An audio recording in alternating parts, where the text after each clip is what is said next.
Welcome to the KuppingerCole Analyst Chat. I'm your host. My name is Matthias Reinhardt. I'm the Director of the Practice Identity and Access Management here at KuppingerCole.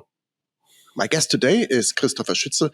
He is my colleague practice director in the area of cybersecurity and the CISO here at KuppingerCole. Hi, Christopher. Good to see you. Hi, Matthias. Good to see you again. It's been a while that you've been my guest here, but that shows how cybersecurity can keep you busy and keeps you from attending podcasts, for example. But this time, this is of importance. We are in Cybersecurity Awareness Month in anticipation of the upcoming Cybersecurity Leadership Summit in Berlin in early November. And this is one of the 4 episodes that we plan for Cybersecurity Awareness Month. If we think back, we have been doing an episode a year ago or so about the topic of vulnerability management. And this will be an important topic at CSLS as well. So we want to drill a bit deeper into that. And I want to talk to you, and I want to have your expertise on the topic of 0 days and emergency patching. First of all, what is this and why do we need it? Yeah, this is really an essential question. When you start to talk about vulnerability management, and good that you referred here to our previous episode, even if it's 1 year old, it's still a very actual and up-to-date knowledge about that. You will have always the challenge that you have to patch systems within a very short time frame. So you have to ensure that you can install and something like an emergency patch, that what you mentioned, something like a security update from an important server vendor, something like an update for your core database, something like that. This is a typical emergency patch. And here you have a lot of challenges. We will talk later about that, but also the famous 0 days. So something investigated by hackers, by professionals, by IT security professional that really look into systems and try to detect vulnerabilities before they are somewhere else, somewhere used. So also the bad ones sell them in the internet or in the darknet as potential entry points into your organizations. And all vendors are very used to really fix such 0 days as fast as possible. This is not always a technical solution. This could also be a solution in configuration changes. And this is something you need to be prepared from a process perspective. If you're a really big organization, have a lot of servers, have a lot of applications, and you need them to run. It's not that easy to turn off some database which is for real-time transaction. You cannot update it on during the day. And if you work globally all over the world, that's a problem. And this is something you need to prepare yourself. And here, especially emergency patchings and 0 days are really relevant topic for your vulnerability management process. And you said the word vulnerability management, and I put the focus on the term management. That means that you need to have processes in place and well-prepared processes in place before things happen. So what are the challenges that these processes need to deal with to be prepared for an upcoming 0 day or any other good reason for having an emergency patch to be prepared? Yeah, the important question here is, do you have something like an incident management in place? Do you have something like a security operations center in place? Where do you receive the information for such 0 days, such emergency patches? So typically 0 days are delivered by some specific feeds. There are specific websites that inform you. You can buy a service from enterprise organizations that deliver such 0 day information. So this is one part where you receive a potential emergency patch. But on the other hand, you also have your normal everyday vulnerability management. So the stuff we discussed 1 year ago. So you have scanning tools, scanning your IT environment, scanning your IT assets, and detecting whether there's something needed to change in the configuration, or some hotfix, some patch needs to be installed. And for both of them, you need something like an first entry point, sometimes manual, sometimes with some kind of basic intelligent algorithm which detects whether it could be an emergency patch or not. Because going back to the normal vulnerability management process, if something is defined as a normal vulnerability patch, it could be for your organization, it could be highly critical and really relevant, and you need to treat it as an emergency patch. And so it must be integrated or handed over, that's a better phrase, into your emergency patching process. So same point in time as you deliver or receive an information from such a commercial or official zero-day feed. And that is the entry point. You need to define a process. Which sources of potential emergency patches do I have? And how do I investigate them first? Is it based on a metric? So usually in normal vulnerability management, you have a classification.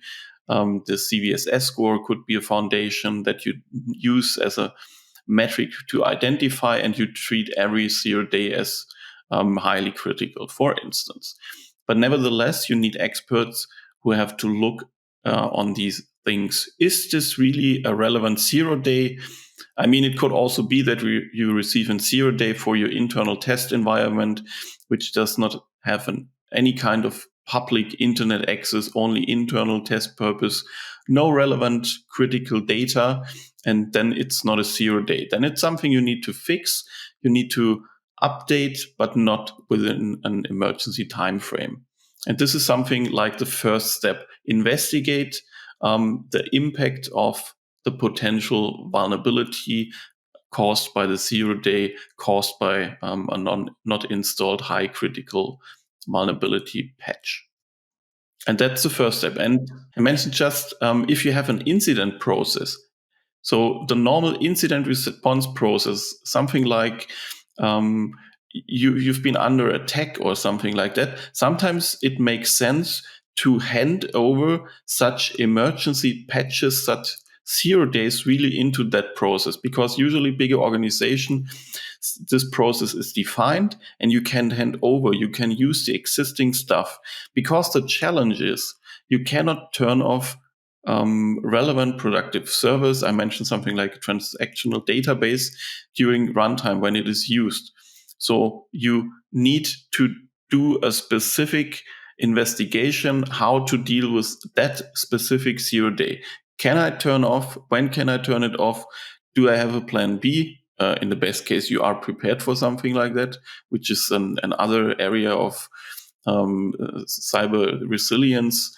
And then you can go forward. But then you have the methodologies in place, the communication path, and you are able to update your systems in a certain time frame. And the certain time frame here is really the challenge. Usually a 0 day should be in a productive system with external access updated within a best 24 hours. But this is not always possible if you have patching windows once a year or twice a year. And that's the challenge. Right. So if I think, as you've just described, of this as a phased approach, we have 3 phases. You've described the first phase, so the evaluation of the 0 day, understanding that there is one, being notified that it is, applying criticality, applying the needed measures. That would be phase 1. That would be preparing for the emergency patch if required. The second phase would be the actual emergency patch. And afterwards, maybe there are some aftermaths when it comes to cleaning up things. How do these processes work together, and how do you hand over from A to B to C to get things again running? You've mentioned configuration changes, maybe also in the first phase, to make sure that although it is not yet patched, the risk is mitigated. What else needs to be considered while transferring from the preparation phase to the patching phase to the aftermaths? And the best thing is here to have something in place like a a tool, a ticketing system, something like that, which allows you to hand over information from one stakeholder or investigative part to another one. Because usually organizations handle vulnerability scanning results not on the same level and not maybe in the same department, but not in the same level like the emergency patching or 0-day stuff. This is usually more in security operations, so the active monitoring part. But nevertheless, they have to work together and hand over information, as you mentioned. For instance, we have multiple customers where we supported to implement such processes, typical ISMS tools for managing tickets with a certain level of detail, where you can add additional information like, is this a risk relevant topic? Does it need an entry in the risk register, what you mentioned? Or is it solved? And after such a process is done, you can close the ticket and you have a clear statement. Yes, we implemented, we installed that emergency patch for that 0-day, for that emergency vulnerability, all that stuff. But also you can hand over it back if you investigate a potential threat as not relevant yet and can be part of the normal vulnerability management process. The stuff we discussed in the other episode. And another really important thing is you might have your current system environment, you have a lot of service application and all that stuff, and you identify a 0-day. You do everything, hand it over to an incident management process or do it in another kind of secure way to execute it, to implement all that stuff. But what happens if you buy another application or another server, or one server is turned off? 2 months later, it's still part of a 0-day. You turn it on and the scanner identifies something, maybe this hotfix. So you need to mark specific 0 days, hotfixes, patches, whatever, on a certain level of criticality. So if you turn on a disabled machine, computer, server, whatever, it must be implemented or installed that patch when you turn it on again. And that is also an important part. And this is hand over from specific departments, from incident management to the security operations center, as well to the vulnerability management team at the end.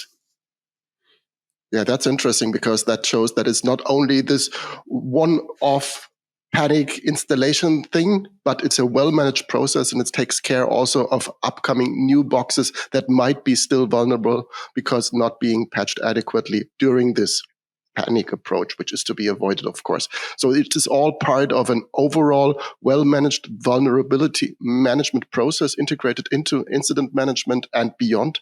So also business continuity as a bigger umbrella above that. Very interesting. You've mentioned that this will be a topic for CSLS as well. So are there are people that are interested in learning more about vulnerability management recommended to talk to you in Berlin? Yeah, for sure. I will be in Berlin on site, so you can talk to me at any time. We will have a really interesting case study where we will talk exactly about these processes, these topics, how we did it for a specific customer in that case, and share our knowledge and experience here.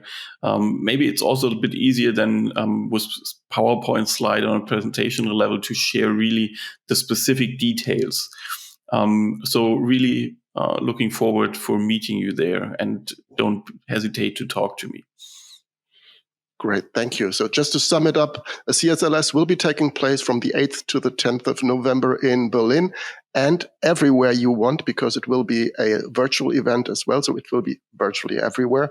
So you can join us and you can join Christopher in his case study on vulnerability management. If you have any questions about this topic, if you have any specific questions to Christopher, if you're watching this on YouTube, please leave a comment below this video. If you're listening to that or watching that with your favorite podcatcher in video or just audio format, just reach out to us. We are available and our contact contact information is easy to find in the release notes for the episode. Also on the website, we are not that difficult to find. Please reach out to us and ideally meet us in person in Berlin. Thank you very much, Christopher, for your insights into zero-day vulnerabilities and emergency patching as part of vulnerability management. And I'm looking forward to meeting you in person in Berlin as well. Thank you again, Christopher.